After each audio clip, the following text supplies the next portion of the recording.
I was personally asked by my company's director of sales to present this slide you see right here in front of our entire corporate sales organization, comprising of over 100 SDRs and 200 account executives. My name is Trent Dressel. I'm a senior account executive working in software sales. I have absolutely nothing to sell you. And in today's video, I'm going to talk about the lessons you can take away from this slide to apply to your daily sales job to find more success. And if you watch until the end, I'm going to talk about the 3 ways I spend my time and how that framework allows me to be more efficient. Working in sales, we all must deal with adversity, pressure, stress. We must overcome challenges in order to hit and exceed our targets. My experience in Q1 was no different.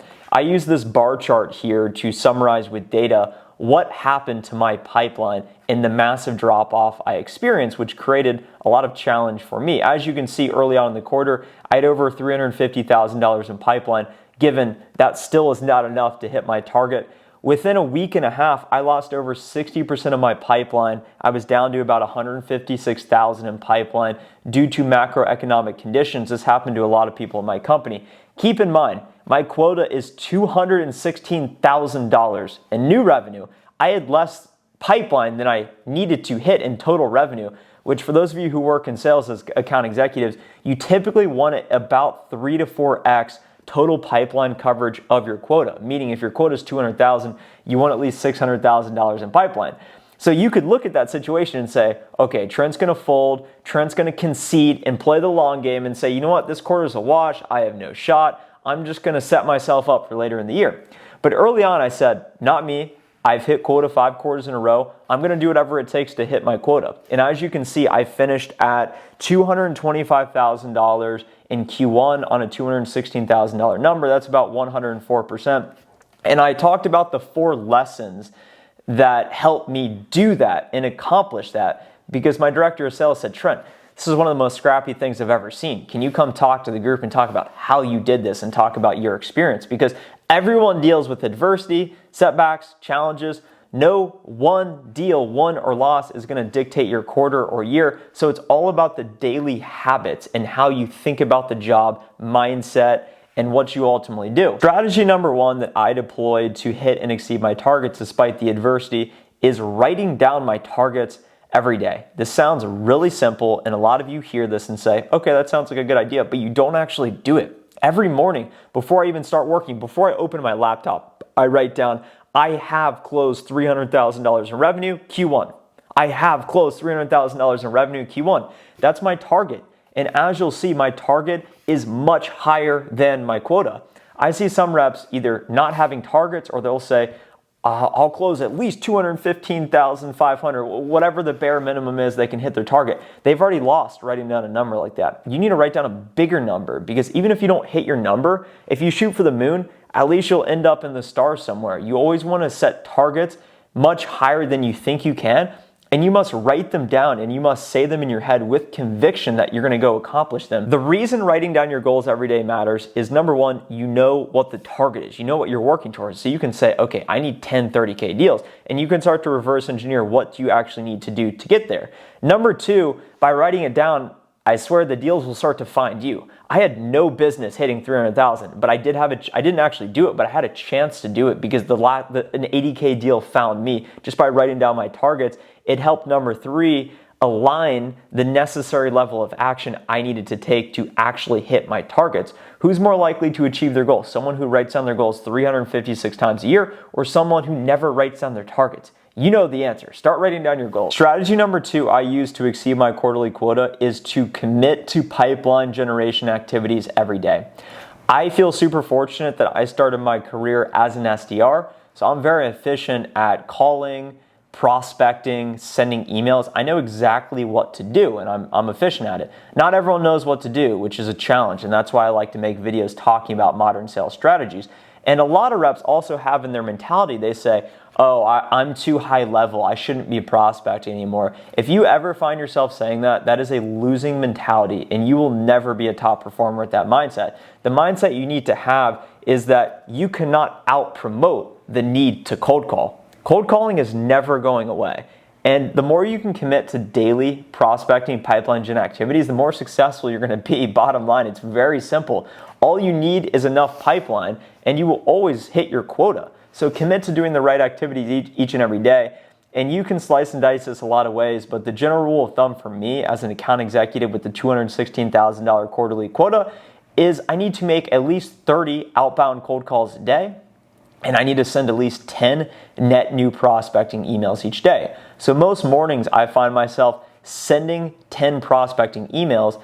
That then triggers more calls, and then that starts to compound, and then you have all these calls, you have all these emails, and the more activity you start taking, the more that's going to come back to you in the form of, oh, it happens to be the right time for this company, you're top of mind, let's set up a meeting. And you do that enough, you start to get lucky, and then all of a sudden you have just a little bit more pipeline than everyone else that's just relying on lucky marketing leads. It's all about committing to prospecting, and that will set you up for success. Strategy number 3 is to become the expert. A lot of reps that get to a senior account executive level like me and then starting to borderline enterprise is you're working big deals, so you have resources to help you, such as solution strategy, solution engineering, people who have expertise and data to come into conversations to build more value.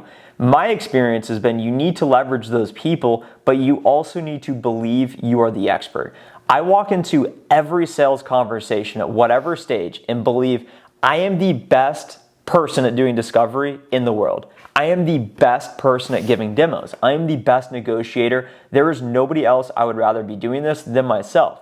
That belief in myself, number one, exudes confidence to the customer prospect, and they say, I want to work with this guy. And number two, it allows me to operate and maneuver these sales cycles faster than other people, because if you've ever worked as an SDR or if you've ever tried to coordinate calendars, it can be a crutch trying to figure out when are you available, bring everyone together, stuff comes up. You move slower because your feet are in quicksand. Whereas if you can do everything on your own and know what to do, then you can say, well, hey, we just had our initial discovery call today. Are you available tomorrow at 2 p.m. to do the demo? Let's go. I'll run it. I'm the expert. I'll build the value. You need to know enough to sound credible, meaning when you go into conversations, rather than you can't just rely on asking great questions. That is the bottom of the pyramid. That's what a lot of reps think. Let me ask great questions. You need to be able to give as much as you take. So you need to be able to say, well, look, we ran a 2022 trends report, and one of the trends we found is that taking action in real time is still a largely unsolved problem. You need to be able to bring in data and insights to the conversation, because the prospect needs to believe that you are the expert. If they're ever going to buy your software to start this program, you need to be able to tell them, this is what a world-class program looks like, and this is what it means to your business. So become the expert. The final point I'll make here is that nobody will care about your success as much as you do. Everyone's competitive. Everyone's trying their best, but at the end of the day, nobody is coming to save you. It's up to you to put in the activity and do whatever it takes to hit your quota, and it's binary. Either you hit your quota, yes, or you miss your quota, no, fail. Nobody will care about you hitting your numbers, you making money, you doing whatever you want in life as much as you do. So you have to take ownership and say, look, although I don't have enough experience, maybe I don't know what I'm doing, you have to say, I'm going to go figure it out. Just because I haven't done it doesn't mean I can't do it. You have to have that mentality of whatever I don't know, I will go learn. And this is what I deployed early in my sales career. I had to rely on other people because I didn't know what I was doing. I'd have to bring in my manager to help me with discovery, to negotiate. And then I realized, let me just learn this on my own. Let me start taking out note cards and writing down what is medic, what is discovery, what is command of message, how do I do a demo? And you have to embrace it and learn it all yourself. And if you can outlearn other people, that's how you start to separate yourself from the pack. It's like a Kobe Bryant. He says, I do 3-a-days during the summer. And they say, Kobe, why are you doing that? Because he says over the course of a year or two, he will separate himself so much from the other players that no matter what they do, they cannot catch up. The 4 strategies I share with you today is exactly how I thought about hitting quota in Q1. And this falls into a framework of 3 buckets, 3 activities that you should focus all of your time and energy on in order to maximize your potential. Before I talk about that, if you're enjoying today's video, hit the like button now and subscribe to the channel for more sales videos. you can bucket all of your time activities into three things: pipeline generation, pipeline health, self-development. Anytime you are doing an activity that does not fall into one of these three buckets, it can be considered a waste of time, unless it's an internal meeting that you must go to or helping somebody. Anything else is time waste. And the more time you waste, the less probable you are to hit your quota. And once you recognize, hey, me and all of my colleagues have 24 hours in a day, the people that are performing better than you are more productive than you because they spend their time better. They're more creative, they think bigger, they take more activity.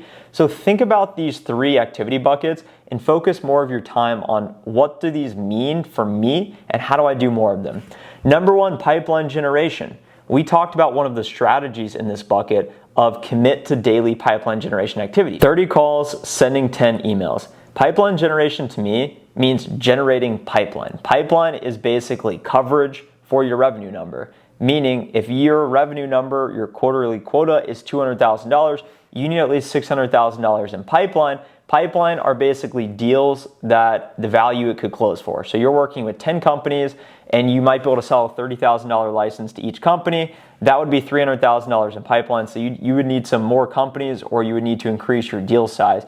So basically, what activities help you get pipeline? It's cold calling, it's sending emails, and you could also do LinkedIn selling as well. Perhaps you could text message, send some videos. I primarily focus my time on cold calling and sending emails. In order to have prospects to send emails to and cold call, you need to do effective territory planning, number one, on the very front end. And then number two, you need to do prospecting, meaning you go into your highest priority accounts and you actually find who are your buyer personas. So for me, this looks like looking at my list of 1,600 companies that I can prospect into, my book of business, and I find who are my top 50 companies, and I prospect into those companies each and every day, each and every week. I'll go into a set of companies, I'll find as many of the primary buyer personas I can find. I'll add them to my sequence, meaning a combination of emails and calls, and I will repeat that activity each and every day. That's all you need to do to generate pipeline. The hard part is doing it. You know exactly what to do. It's just a matter of doing it. So commit to those activities and never get to the mentality of I'm too good to prospect, I've out-promoted cold calling, my SDR never sets me enough. That's loser DNA. You saying that, you even thinking that is wrong, and you're not going to hit your quota if you do that. You need to say, I will find all of my own pipeline. Anything else people bring to me is just gravy on top. So that's how I think about pipeline generation. And I spend probably 40% of my time doing that, even as an account executive. Most of the rest of my time is spent on, number two, pipeline health. To me, pipeline health means working a deal from start to finish. So as an SDR, you set up a meeting, you bring in me, the account executive. If it goes well, we qualify the meeting into real, legitimate, qualified pipeline. At that point, the SDR is gone and the pipeline generation is over and pipeline health takes over because we have our qualified opportunity, an associated pipeline amount. We've just done an initial qualifying meeting. Next steps in the sales cycle are doing discovery or going right to a demo. In order to maximize your deal value and close the deals faster, you need to understand the MEDDIC framework, which is metric, economic buyer, decision maker, decision criteria, compelling event, competitors, champion. And there's some other variables as well, but we fill that out on each opportunity, especially the bigger ones. And in order to do effective discovery, I use something called the command of message framework, which is basically before scenario, negative consequences, after scenario, positive business outcomes. And by understanding what pieces of the puzzle do you need, you can then reverse engineer it to say, I need to ask these questions to get those answers. You cannot script the questions. You need to memorize everything you need to know so that when you are in the conversation, you can hop between different things. You can't be scripted. You can't just say, I'm just going to ask this list of questions. And while you're asking the questions, here's the piece of becoming the expert. You need to bring in the right resources, and you also need to be quick and deploying your own information to say, this is how you should think about it. Although this is what you've done in the past, it's wrong because of this reason, and this is how other customers of ours do it. And by doing that, you're able to move deals along faster, and you're able to increase your deal sizes because it's all about perceived value. A lot of people get hung up on the ROI. Massive deals ROI is important. For corporate deals like myself, when you're working with companies that are $2 billion and less in revenue, most of the deals I sell are less than $100,000 in annual contract value. So an ROI would be nice, but you really don't need it. I think speed is more important, and really understanding what is the compelling event. Why would you buy now? Why would you choose us? So pipeline health is really important to be able to track it, to be able to forecast accurately, and to be able to figure out how do we go from this initial meeting and then actually get them to sign the DocuSign in the end. That to me is pipeline health. We could probably make we actually could make an entire series on it. So let me know if you guys have any nuanced questions that we could turn into a video standalone in and of itself.